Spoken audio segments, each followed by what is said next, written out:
We have a Nettie today. And BB3. Nettie's back on the internet. She has Wi-Fi. All right.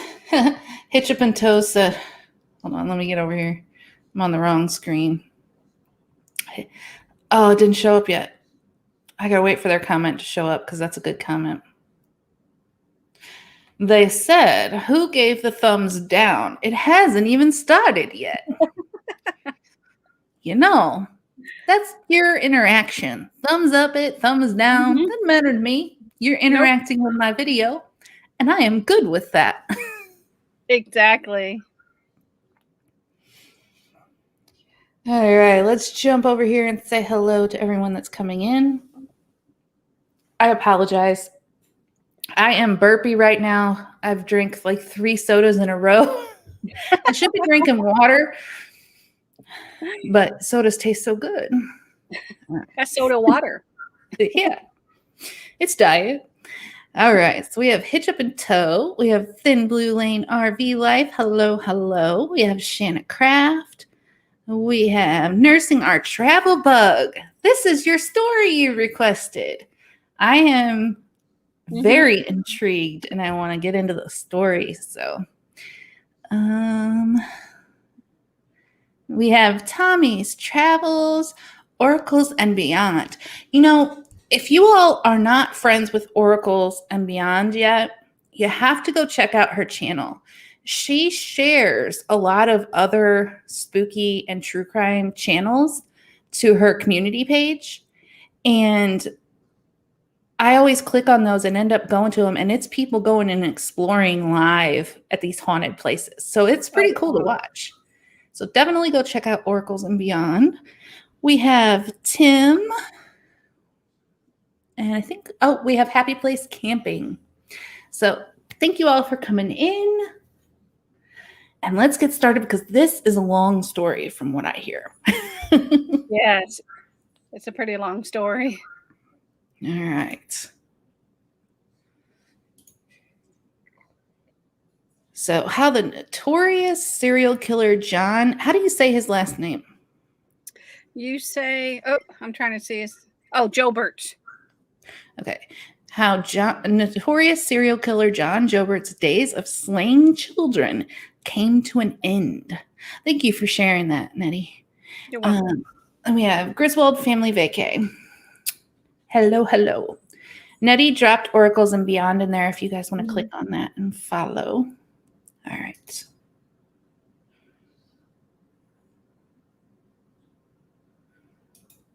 Here we go. An unhappy childhood. Born July 2nd, 1963 in Lawrence, Massachusetts, John Joubert was the eldest of Joseph and Beverly Joubert's 2 children. His sister Jane was born in 1965.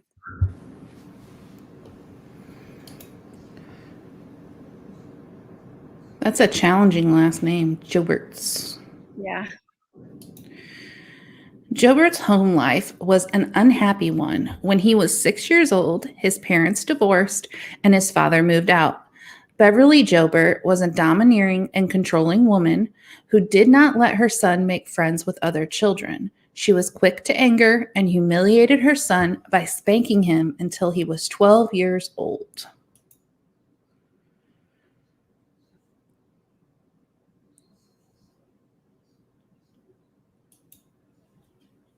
As a result, Joubert had very few friends. School was also a miserable place as he was bullied for being the smallest in his class. For the most part, he kept to himself. He had an above average IQ and excelled in his classes, particularly English and history.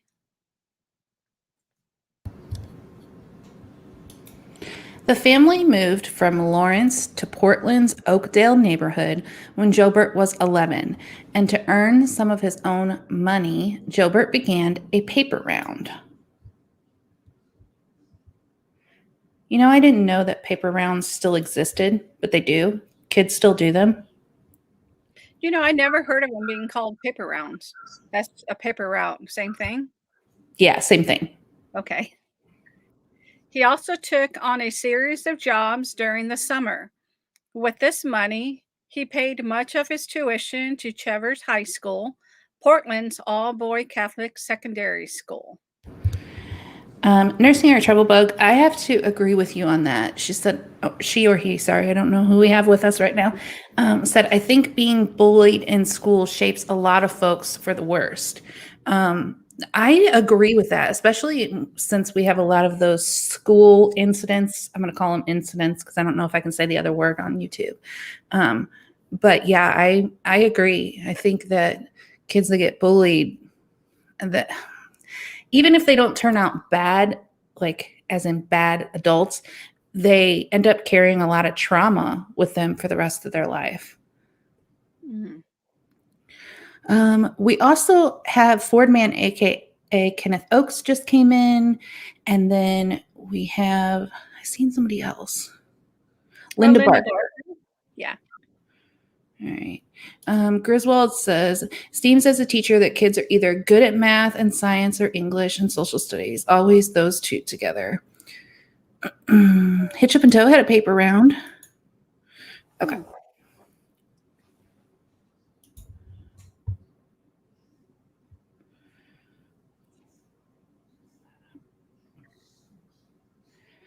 The Oakdale slasher, Joubert's rage towards those around him, a result of years of bullying at school and humiliation from his own mother, grew significantly after he entered high school. You know what was really strange at my school was middle school, there was a lot of bullying and picking. Once everybody got to high school, now I went to a smaller school though, but once I got to high school, everybody just was friends with everybody. There really wasn't any more bullying once we got to high school, but that was my small school. When I moved to a bigger school, there was bullying and meanness all over the place again. Oh, wow. Yeah. He concealed it well at school, however, coming across as a quiet, bookish boy he had always been. At the same time, Joubert became a Boy Scout and advanced to the highest rank of Eagle Scout. In December 1979, the first in a series of random violent attacks occurred in Oakdale. I know that year, 1979. I'm just going to say, I know that year well. Nurse in our travel bug said, not in my school. I went to K through 12 school. The bullying continued throughout. So sad. Oh, wow. Yeah, that breaks my heart. Yeah. I always say I was very blessed how I grew up. I went to a school that my dad worked at that was not where my home was. So we traveled for me to go to school. And we had kids that were bussed in from the city. We had kids that lived in that district. And then we had kids like me whose parents work there. So we had a very diverse group of children. And we had to figure that out and work through that. And I think that's what caused there not to be bullying, because everybody was so different. Right. You know? Oh, man. Clicked back on it again. Hold on. Oh. There we go. Okay.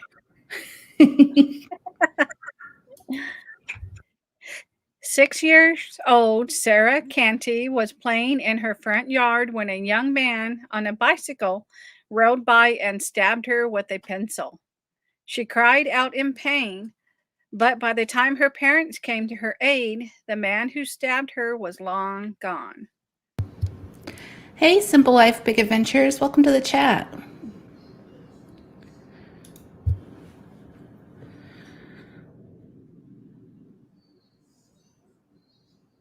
About 6 weeks later, in January 1980, 27-year-old Vicki Goff was walking along Deering Avenue towards the University of Southern Maine. A young man grabbed her from behind and proceeded to stab her in the side with a knife. He covered her mouth with his hand to stop her from screaming. Before she could get a look at him, he had fled.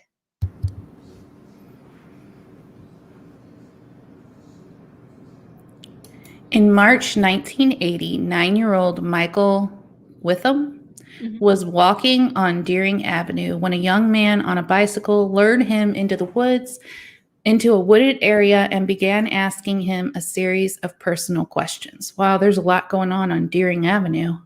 Yeah. Michael answered the questions, and the man told him he could go. But once he turned away, the man grabbed him from behind and cut his throat with a knife. Ooh. Brutal. Miraculously, Michael got away. He needed 12 stitches to close up his wound. The attack easily could have been fatal, his doctors told him. He was extremely lucky to be alive. Hey, Johnny's Journey. Hi, Johnny. These attacks, committed by Joubert, would remain unsolved until after he committed more sinister, deadly crimes. While they were unsolved, the proprietor became known as the Oakdale Slasher. He's quite what do they call that? He sliced somebody's neck. I mean, that's brutal. A big move west. In 1981, Joubert graduated high school and became a student of Norwich University, a small private military college in Northfield, Vermont, where he studied engineering. Perpetrator, Oracles Thank and you. Beyond. Thank you.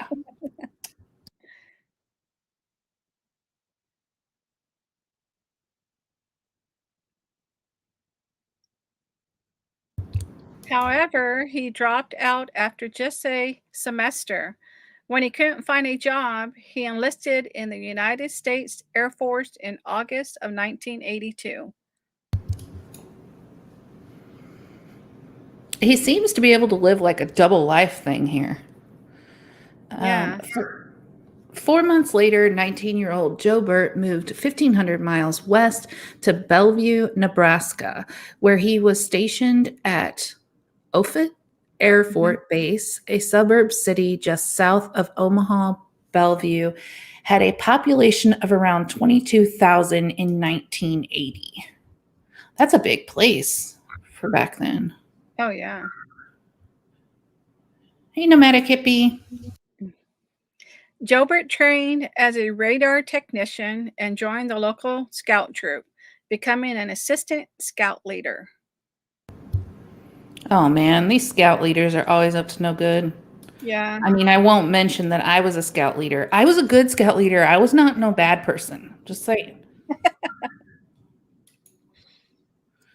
Nursing Our Travel Bug said it's a huge suburb because of the Air Force Base. Gotcha. Wow. Did you just read this part?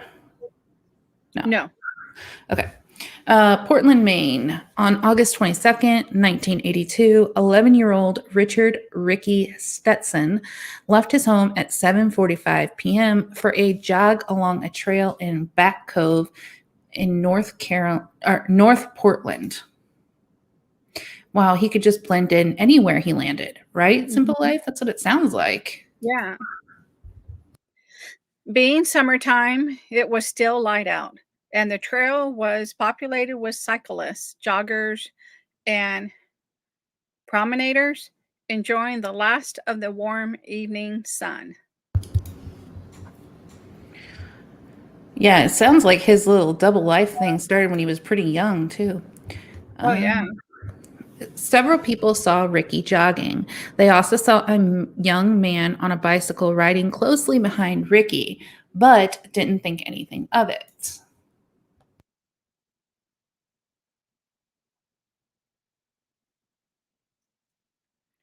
When it had gotten dark outside, but Ricky still had not returned home, his parents called the police.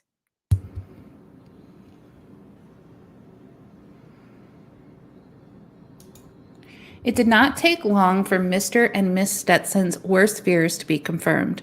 The following morning, a motorist discovered Ricky's body in a grassy area just off the jogging path. He had been strangled, both manually and with a ligature, it seemed. He had not been SA'd. So he's just killing to kill at this point. Bite marks were present on Ricky's right calf, but in an attempt to distort the dental impressions, the killer had gouged them with a knife.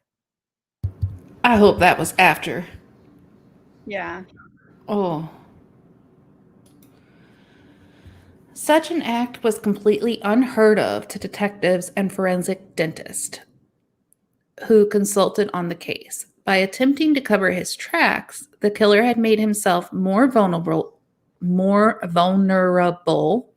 to being caught by leaving his signature.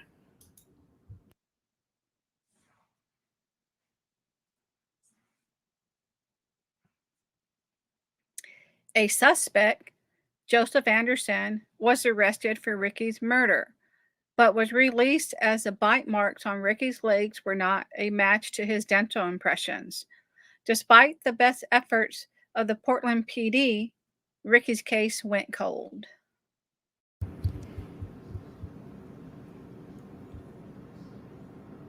Oh, my heart. Ricky Stetson, 11, was killed after going out jogging on August 22nd, 1982 in Maine. I agree with this. So sad. Mm-hmm. Wow, that's awful. Poor guy. So young. It's a shame. Bellevue, Nebraska. More than a year later, on Sunday, September 18th, 1983, 13-year-old Danny Joe Eberly was up early for his paper round, delivering the Omaha World Herald. Danny's prized possession was his bicycle, which he used to deliver the newspapers. It's like he has a thing for kids that were about the age he was when he stopped getting beat. And they seem to just be boys. Yeah. When Danny did not return home after his paper round, his parents became worried. The police were called and a large-scale search began. Danny's bicycle, along with the vast majority of the newspapers, were discovered near the fourth home on his route.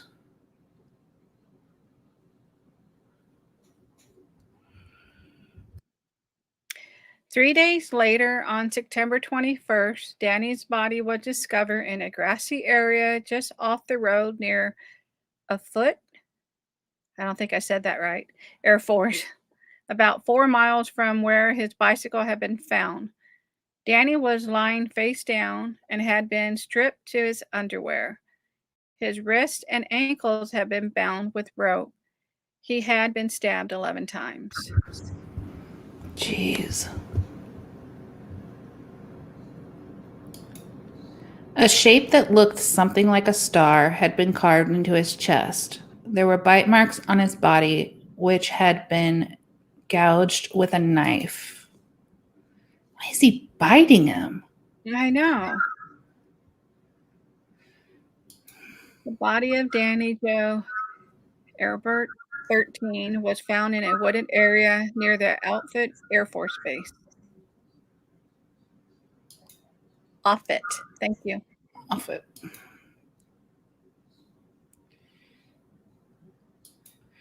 Less than 3 months later, on December 2nd, tragedy struck once again. Another boy, 12-year-old Christopher Walden, was walking to school in Bellevue when a young man driving a tan-colored car approached him. Oracles and Beyond said maybe he was bit when he was growing up. It's true. The two had a short exchange, and Christopher got into the car. When Christopher did not arrive at school, he was reported missing. I'm surprised all of this, nobody has seen him do this yet. Right. Oracles and Beyond said, seems angry at the world, definitely, and when he was abused, like bit when he was abused.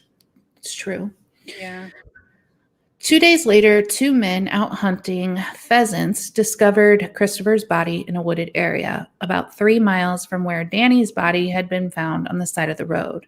Being a typical freezing winter in Nebraska, Christopher's body was frozen and covered in snow. Jeez.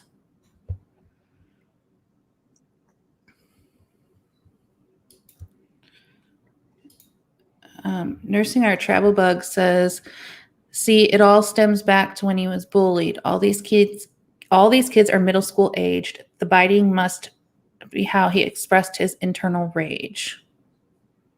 It's true. Like Danny, Christopher was wearing only his underwear. He had been stabbed to death, and his throat had been cut so deep he had nearly been decapitated.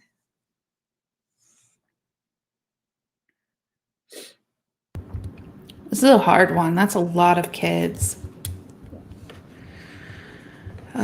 The odd star-shaped pattern was also discovered carved into his skin, as well as the knife-gouged bite marks. Unlike Danny, Christopher had not been bound. Neither Danny nor Christopher had been SA'd.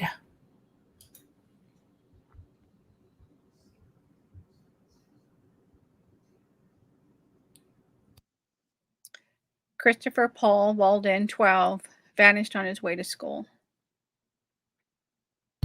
At this point, like, don't let your kids out the door. Jeez. Exactly. The investigator, the profile. FBI profiler Robert Ressler traveled to Nebraska to assist in the investigation by providing a profile of the killer. Happy Place said, that's a lot of rage to cut someone's neck so deep it's almost decapitates them. Very true. The discovery of Danny's body so close to the side of the road suggested to Ressler that the killer was small and not particularly strong, as he had not been able to carry Danny's body very far. Ooh, that's smart. The location also gave Ressler reason to believe that the killer was not very experienced and may not know the area very well, given that the body was not very well concealed. Someone who knew the area better may have been more successful at hiding the body. True. Yep. Mm-hmm. The evidence from Christopher's murder gave Ressler more material to work with in creating his profile. He predicted that the killer of the 2 boys was likely involved in an organization or club in which he spent time with preteen and teen boys, such as sports, coaching, or scouts. And there it is, scouts. And don't let your babies grow up to be cowboys, Hippie said. Ressler also suspected that the killer had some knowledge of criminal investigations, given that he tried to obscure his bite impressions on the victims' bodies. This knowledge likely came from reading detective magazines and novels. Oracles and Beyond said, I still don't like my girls going anywhere alone, and they're older. I'm the same, Oracles and Beyond. The rope. The rope, which had been used to bind Danny's wrists and ankles, was not one detectives have ever seen before. It was sent to FBI headquarters in Washington, D.C. for an examination. My kids, the youngest is going on 16, and I still have like Life 360. I know where they're at on a map. Yeah. I can see if they move or if they're in one position too long. I'm scared of this world. I read too much true crime. Yeah. What made the rope so unique was that the inside was composed of so many different types of fibers and over 100 different colored yarns. Experts who were consulted agreed with detectives. It was not a type of rope that they had ever come across. Homemade? Hmm. The rope used to bind Joe's arrow.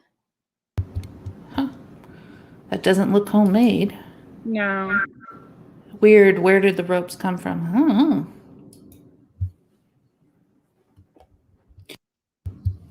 Eyewitnesses. Witnesses came forward with descriptions of the man they had seen with Christopher Walden the day he disappeared. Ah, somebody finally saw him. It's just weird that nobody caught on to this like earlier. A lot of people are scared to come forward, you know. But I would think if you have children and you saw this in the news, you know, I would want to at least contact somebody if I saw something, you know. Yeah, that's true. I don't know. I would think protect kids over protect myself, but then if I had kids, I'd want to protect my kid. Yeah. Yeah. He was a smaller man, not much taller than Christopher, with dark hair and dark eyes, between the ages of 18 and 25. From the description, investigators came up with a composite sketch of the suspect.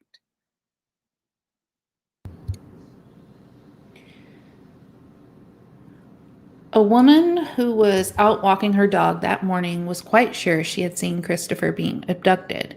She told detectives that the man was driving a tan colored car, which had a license plate starting with the letter R.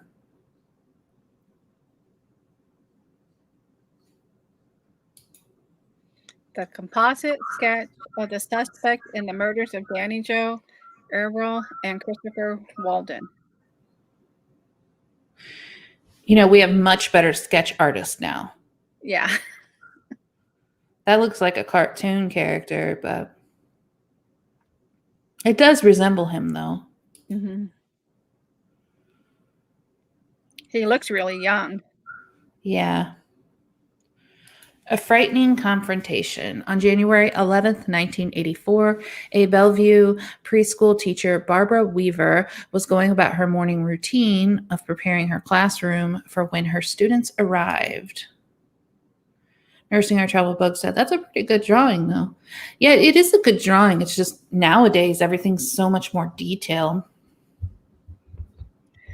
Barbara had been closely following the case of the murdered boys, Danny Joe Eberl and Christopher Walden.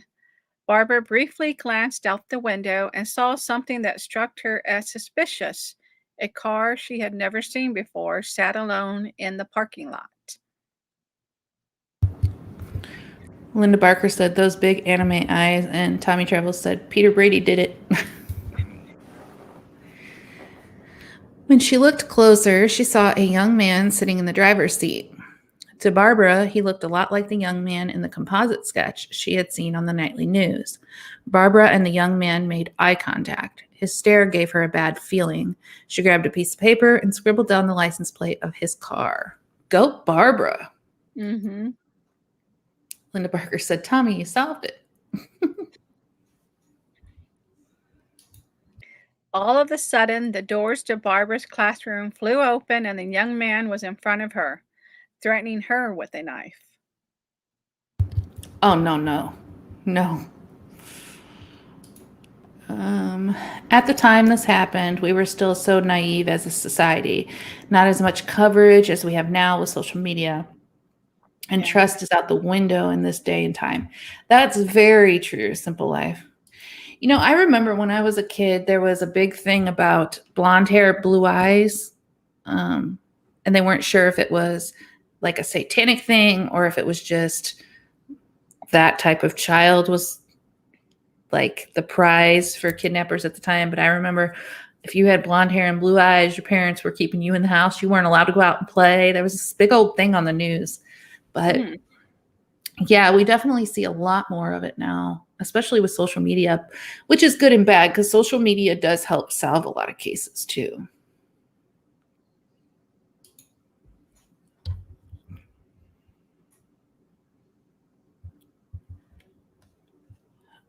Barbara was able to run past him, however, escaping out of the door and running across the street to a nearby home.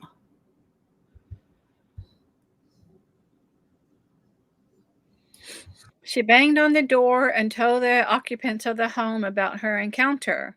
They allowed her to use their phone to call the police. Meanwhile, the young man jumped in his car and sped away. I guess he saw her write down the Yeah, his license plate. plate number. Yeah. Joubert's cat's that name. His capture. We're just going to say his capture.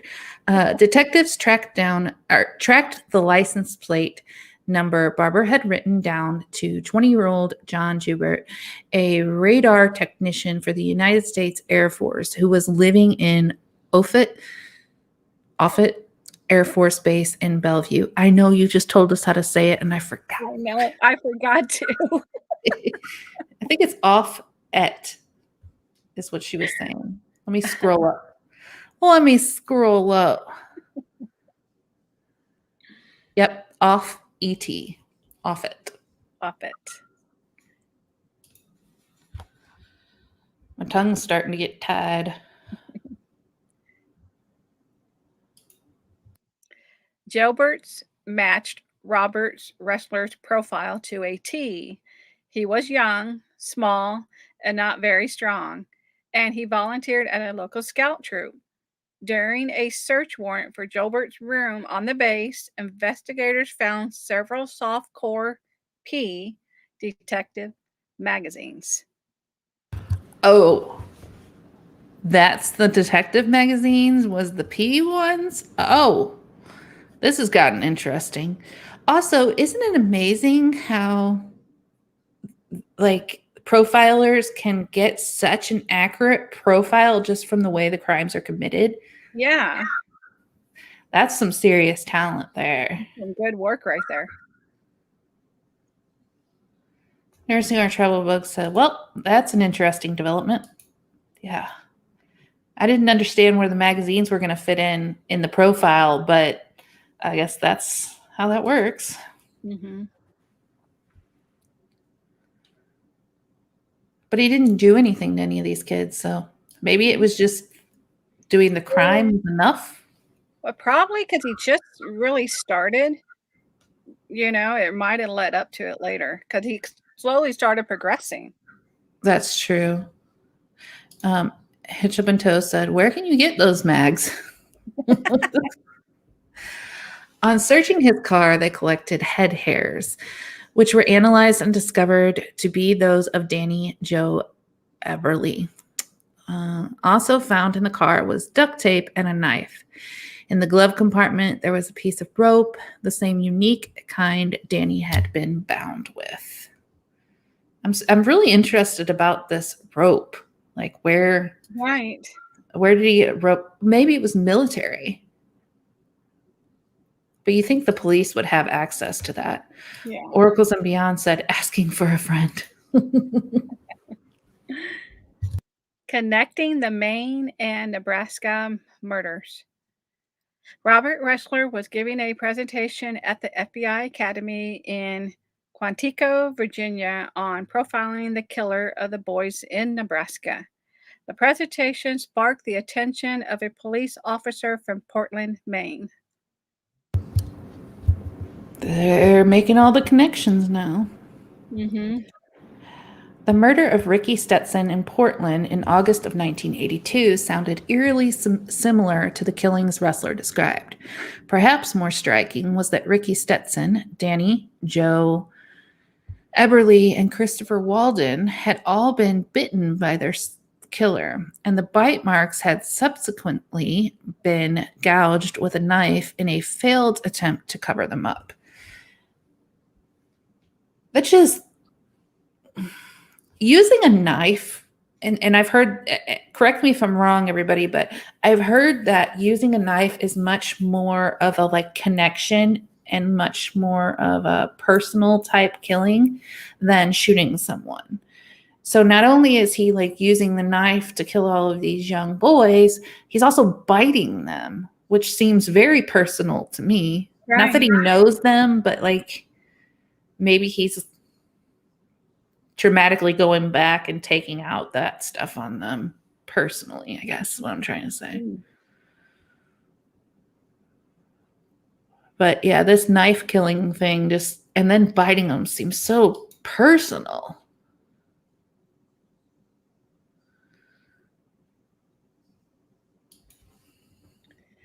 The officer approached Ressler with the information about Ricky Stetson. A quick look into Joubert's past revealed that he was living in Portland before he joined the Air Force, and he moved to Nebraska just 4 months after Ricky's murder. I wonder if his victims looks like the kids who bullied him. That's a good question. Yeah, it is.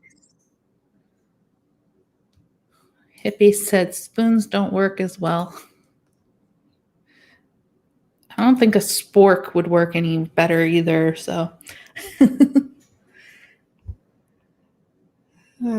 Investigators obtained a cast of Joubert's teeth, and a forensic dentist confirmed that they matched the bite marks on Ricky's leg.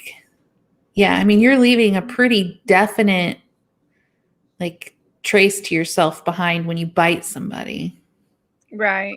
And he couldn't cover it up very well, you know. For the investigators in Portland, things were finally falling into place. Clearly, Joubert's had panicked after killing Ricky, and in an attempt to get as far away as possible, he joined the Air Force. His plan worked for a while anyway. Yeah, I mean, if he joined the Air Force, he was going to travel around. You know, a lot of people travel when they're in the military, so he was going to be able to go from place to place killing. I mean, other than leaving bite marks behind and chasing a teacher with a knife. Yeah. He wasn't a very smart criminal. No, he was messing up along the way. When questioned by authorities in Portland, Joubert also admitted to being the Oakdale slasher. He told detectives that those attacks had been practiced for future killings. He's a little bit crazy. Welcome in. Joubert's arrest and convictions. On January 12, 1984, Joubert was arrested and charged with the murders of Danny Joe Eberly and Christopher Walden. Joubert pled guilty to both murders and gave detectives a graphic rundown of exactly what happened. You know, that is a good question, Angie. And welcome in. I don't know if I welcomed you into the room earlier or not, but Angie said, could he had been seeing the victims bullying others? So would he have observed them bullying others and then picked them to, hurt? That's possible too. Maybe he thought of himself more as a hero. So, all right. He seems so cruel, though. He looks so young. Joubert was arrested and charged with the murders. Yeah, he looks very tiny. Very, very tiny. That sign is bigger than he is. Yeah, he's a little guy.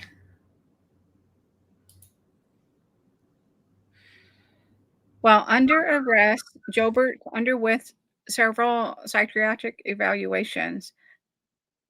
Psychiatrists concluded that Joubert suffered from, do you know that word? Schizoid? Schizoid personality disorder, which is a characteristic by a lack of interest in other people or in forming relationships and a desire to isolate oneself from others.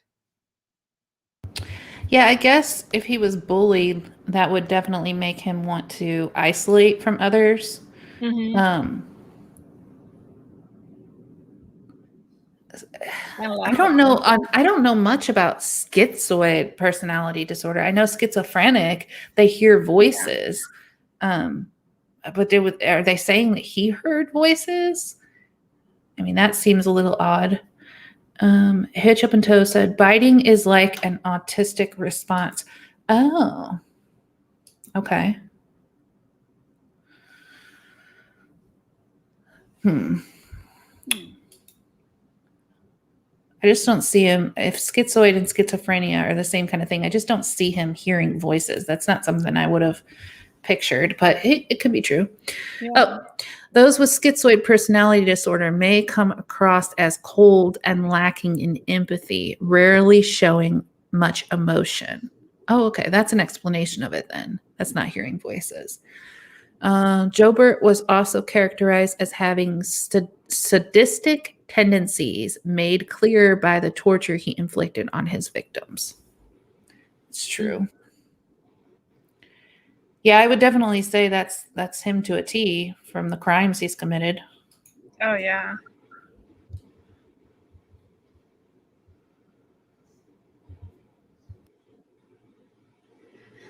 Sharpie County Sheriff Patrick Thomas, who has been involved in the case since the disappearance of Danny Joe Eberly, sat down with Joubert after he had admitted to the killings of the boys. Oracles and Beyond, I am so sorry. That's terrible. Had an ex that would bite me when mad.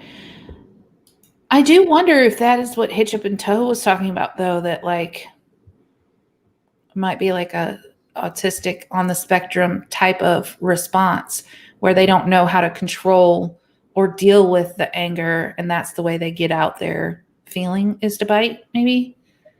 But wow, I'm so sorry you went through that. Yeah.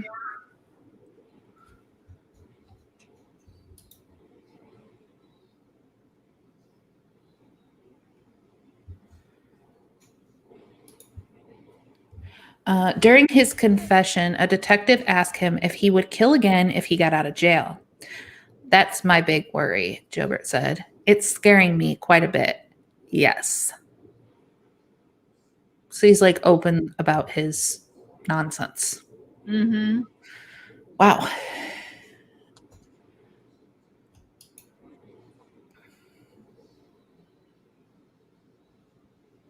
At least he knows he needs to be locked up. Joubert was convicted of all 3 murders. In Maine, a state without the death penalty, he was sentenced to life in prison. In Nebraska, Joubert was sentenced to death. A little bit crazy says, yes, that is right, Hitch Up and Toe. I worked at a nursing home for kids. Is the biting is an autistic response, is what she's saying. Oh, That's okay. correct.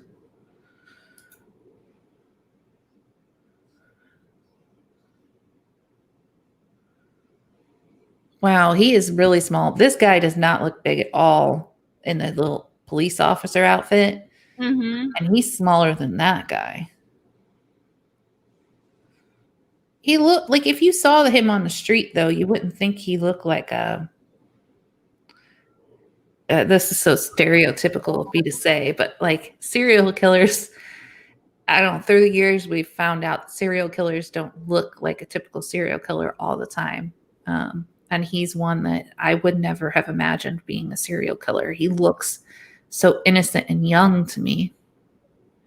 He looks like a teenager, Yeah. and I guess that's why his victims had to be young kids for him to be able to overpower them. That, and they probably, because he looks so young, they probably weren't as scared of him because they Yeah, thought. they were trusting. Linda Barker said, "I think he identified with his victims." Would be true.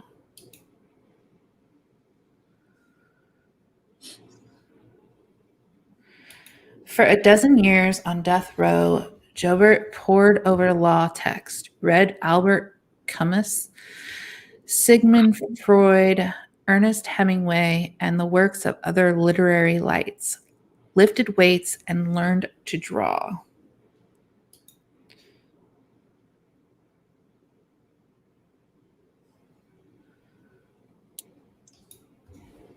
Two of his drawings depicted scenes of violence reminiscent of the murders. The drawing suggested that Joubert would find his murderous impulses impossible to resist and would likely kill other kids. I mean, at least he's honest about it. I give him that. Happy Place said, could also have been a jealous response. Jealous of the kids that appeared to have a good life that he didn't. Very true. Yeah. And Johnny's Journey said, good point, Nettie.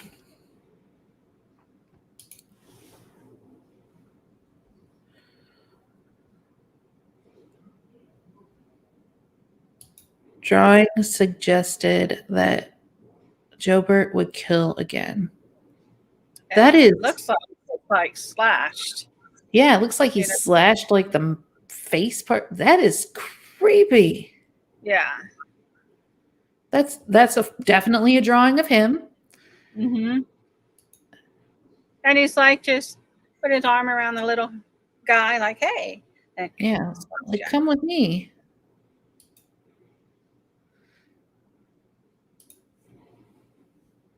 As his execution date neared, Joubert insisted he was a changed man. He said he had even found at first glove a woman in Ireland who had been corresponding with him as a pen pal. Go figure. I don't get that. I'm never going to understand that. There are people that want to talk to Chris Watts, the man who killed his entire family.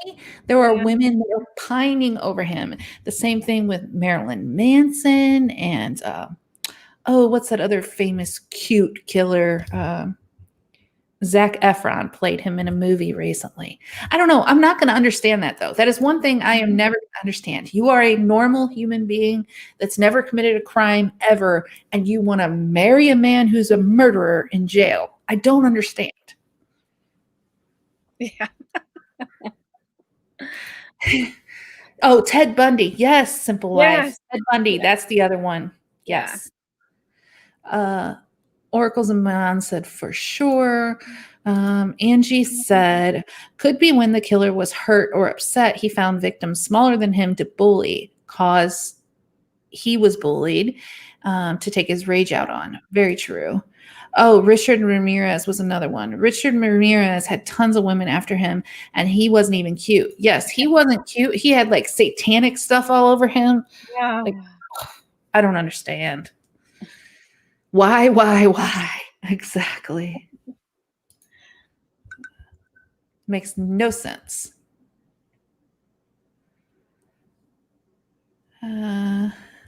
Joubert insisted he was a changed man after pleading for clemency. Yeah, I'm so changed. I still draw myself killing people. Yeah. Do you want me to read this one? A decade earlier, he's like, oh, yeah, I'll do it again. Yeah. You know? In his appeals, he argued that the electric chair was cruel and unusual punishment. Captain Jeff Davis of the Sharpie County Sheriff's Department told the Associated Press, no matter what they do to him, nothing is going to take away the horror and terror those children felt, let alone what their parents would go through all their lives. Yeah, we have some comments over here. Nomadic Hippie, to a T, why not an L? He did something to his own kids and they still want him. And then Simple Life says, oh, yes, that one really made no sense to me, Happy Place. And then Happy Place said, he even got married to one of the women. She had death threats from other women that wanted him. So weird. Hitchapinto said, I've been using links for years when all I needed was to be a killer. Yeah. Oh, not Marilyn Manson. Oh, I think I said that wrong. What was his name? The one who ran, like, he had like a gang. Was it Marilyn Manson? Yeah, Marilyn had a gang. Yeah, had like a gang and they killed a bunch of people. Yeah, just be a killer. You don't, you don't need a dating app. Just become a serial killer and women will throw themselves. Oh, Charles Manson. That's what it. Marilyn Manson was the singer. He's like still out there. Little loopy. Removed a rib. We're not going to talk about why. But then, yeah, Charles Manson. I knew it was Manson something. You were close. Marilyn's a rock star. Yeah. He's actually in big trouble right now. A lot of people have been coming out with stories about him. All right. Pleas for clemency went to the U.S. Supreme Court, but in the end, Joubert kept his date with the electric chair on July 17th, 1996. Man, he was so young. Did so much of evil in his short little life. Mm-hmm. John Joubert died in Nebraska electric chair. He was 33 years old. Man, 33 years and he did all of that evil.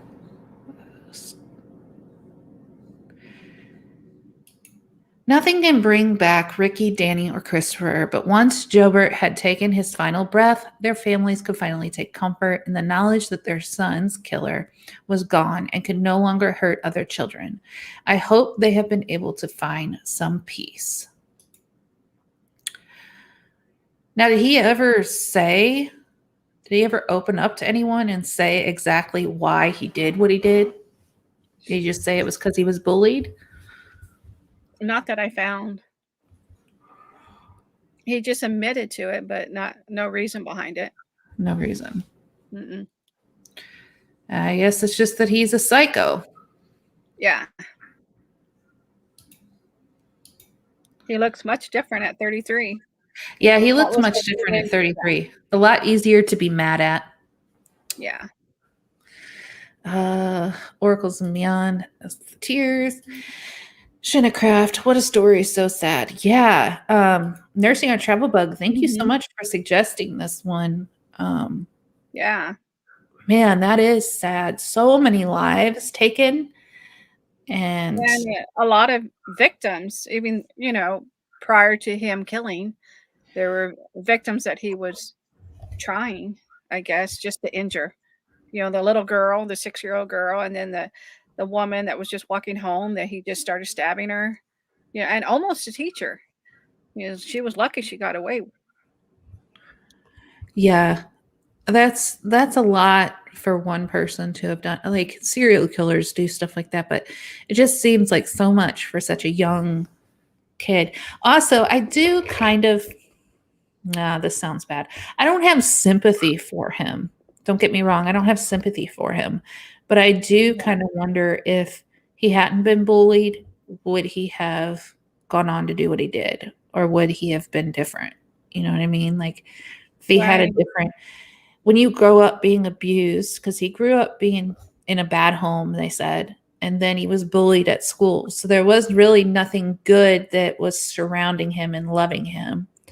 So I wonder, like he had a relationship with his father because he was raised by his mother after they divorced. I wonder if he had gotten some kind of love, some kind of goodness as a child, if he would have turned out differently, I guess, is the only thing I wonder. Yeah. Hitch Up and Toe said, is the death sentence still in use across America? Yes, there are still states. It varies state to state. Shannon Craft says, he got off so easy. Yeah, a lot of people that are served the death sentence stay in prison for a really long time before they are actually put to death, which I think is harder on criminals if they have to stay in prison longer and deal with like, rather than just, oh, they're dead and gone. And he got off very easy. Very state to state. All right, Nettie, what do you got coming out this week? And what days and times?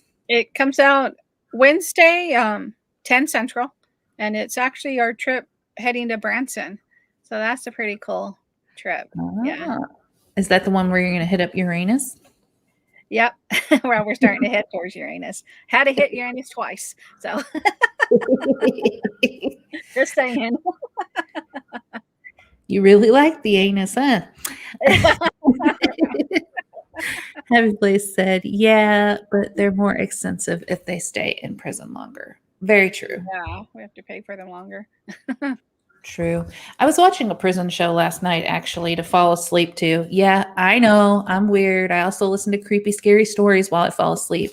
But they were talking about how they're trying to get rid of the solitary confinement in prison. And then they showed, like, they took monkeys and they put them in solitary confinement the way that they would have, the way they do adults, like are criminals, you know?